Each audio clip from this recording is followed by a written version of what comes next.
श्री गुरुदेव दत्त, श्री गुरुदेव दत्त, श्री गुरुदेव दत्त. गुरुचरित्र संक्षिप्त अध्याय 29.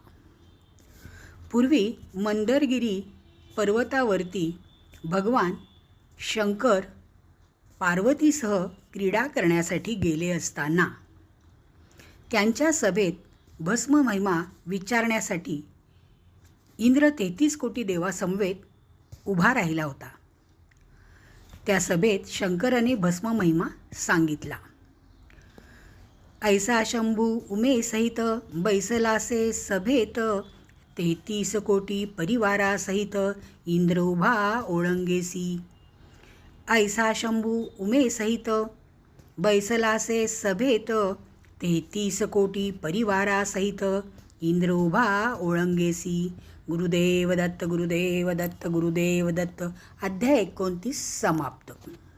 गुरुचरित्र संक्षिप्त अध्याय 30.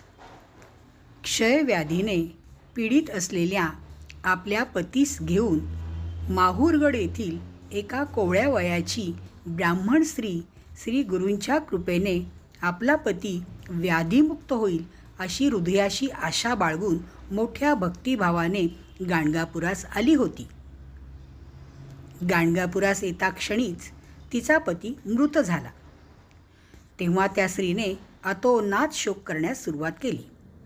त्याच वेळेस भस्मांकित जटाधारी रुद्राक्षमाळ धारण केलेला एक योगेश्वर हातात त्रिशूळ घेऊन तिच्याजवळ येऊन उभा राहिला.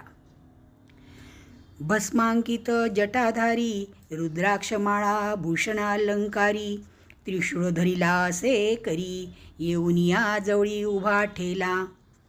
भस्मांकित जटाधारी रुद्राक्षमाळा भूषणालंकारी त्रिशूळ धरिला असे करी येऊन या जवळी उभा ठेला. गुरुदेव दत्त, गुरुदेव दत्त, गुरुदेव दत्त. अध्याय 30 समाप्त.